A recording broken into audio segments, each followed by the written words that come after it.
So we earn our blessings when we suffer, and most of the time, those blessings are earned as children, like at a young age. So the little kids out here, like, you know, we don't know about because it's being done behind closed doors, or like it's being kept secret, but kids are being hurt, you know, and abused on a regular basis, and they're suffering. You know, if their physical bodies are literally suffering in this life, and they're innocent and they don't deserve it. And so people ask, why? How could this happen to this innocent child who has no ill will against anybody and isn't trying to hurt anybody? They're pure and innocent. Why would somebody hurt them? Well, okay, it's not why would somebody hurt them, but why would God, like, allow that process to even exist? Well, there's a lot of reasons for that too, but the main thing is this: because we earn blessings in those dark days, along with a lot of other reasons, but one reason for me is like the blessings. If you've ever met a kid who grew up to be an adult, that kid was abused really bad or neglected or been through some major shit. When they are adults, they're usually really like, they're different, they're fucked up, they're flawed, but they'll be really in tune with themselves and the people around them. And so, or they'll have different gifts. Like, you'll just be like, how are they so gifted with this or that or different skill set? And those blessings are something that is definitely earned in dark days.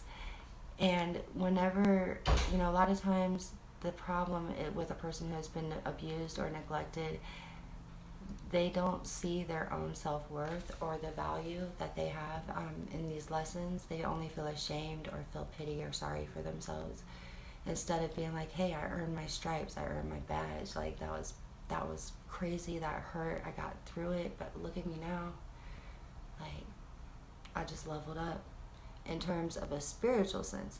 And so when I'm tapping into my spiritual, which is the energy of God, the masculine creator that we think of as a father, as a man, like that's the spirit, the energy, the body-less, without form.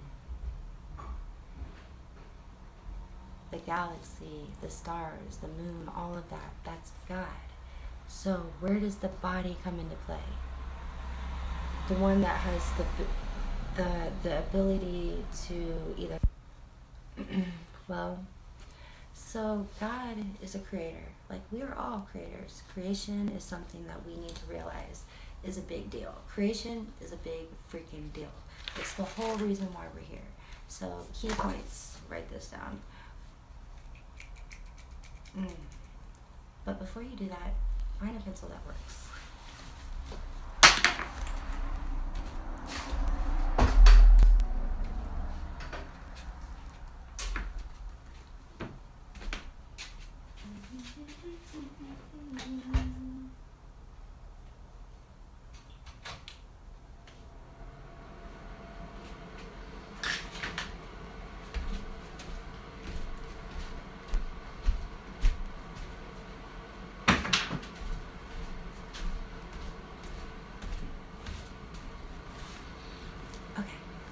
And a blanket because it's cold.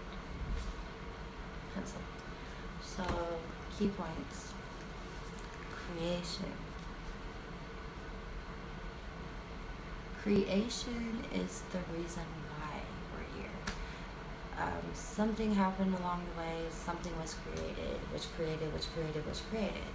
And we continue to create, and we just don't stop. We're all creators of some sort. So, creation. Because create, that means we always have the ability to change or transform, and it's actually a really interesting thing. It goes on forever and ever and all of eternity, and it's beautiful. So thank you, God, for that.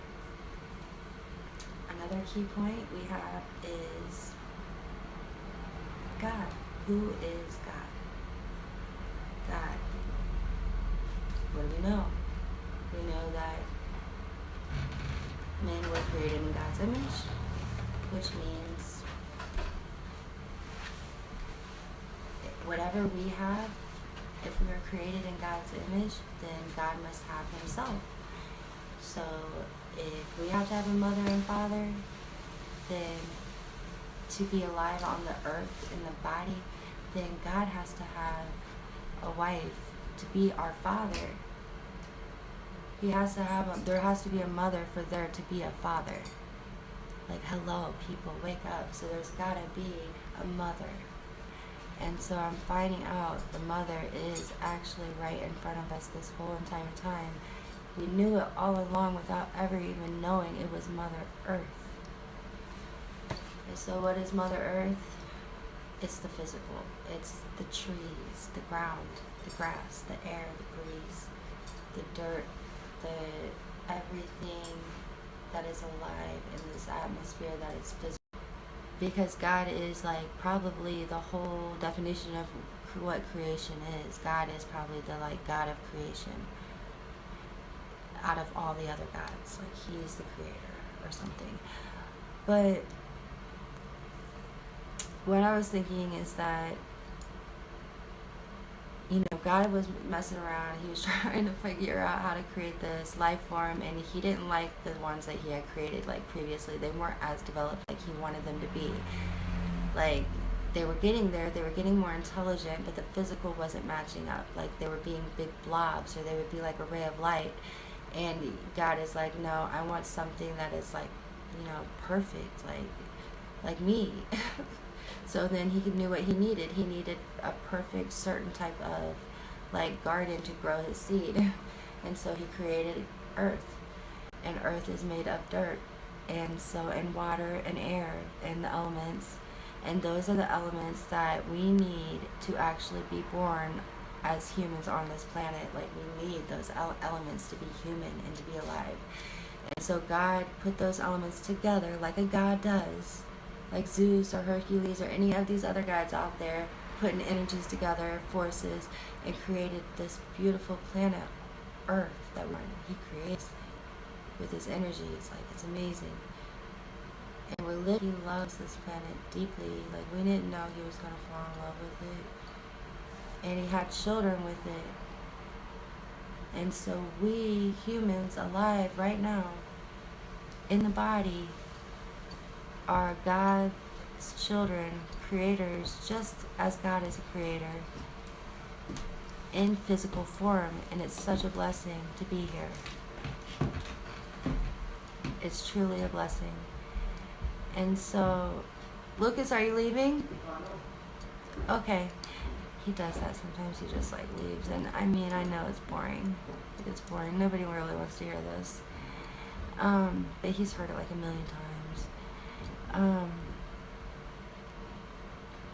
So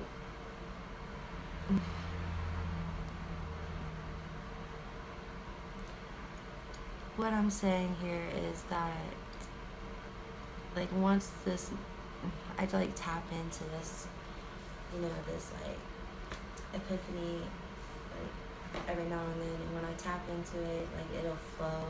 And when it flows, it just comes through me naturally. But if anything interrupts that, then I kind of lose my flow.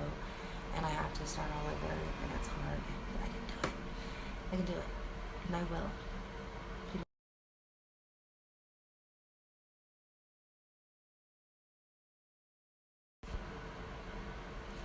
And so then we realize, okay, we are created in God's image. God is the Father. All right, Father, where's the mother? And then God says, meet Mother Earth. Mother Earth is the mother. And you're like, whoa. And then that's when it all hits you like a ton of bricks. The inner works, the spirit, the heart, the emotions, the energy, all that is made from God energy, from the universe, all around. And it transcends the earth. Earth is physical form, matter, skin, ground, trees, the elements, and having that matter, all of this wrapped around my spiritual, gives me the opportunity to have senses and feelings.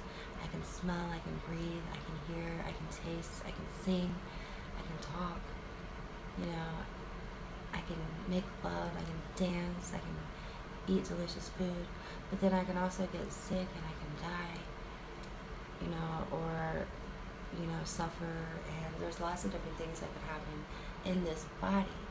And all the things that happen in your body are determined by your spirit and your spiritual side's development, and that's great. But how could we ever develop our spiritual side if we don't even know the truth about where we come from? So we realize Mother Earth, right? This is the mother. Like, thank you, Divine Mother. Thank you for your feminine energy, and the moon is of the earth, and the sun is of outer space. God comes from outer space. God is not from earth.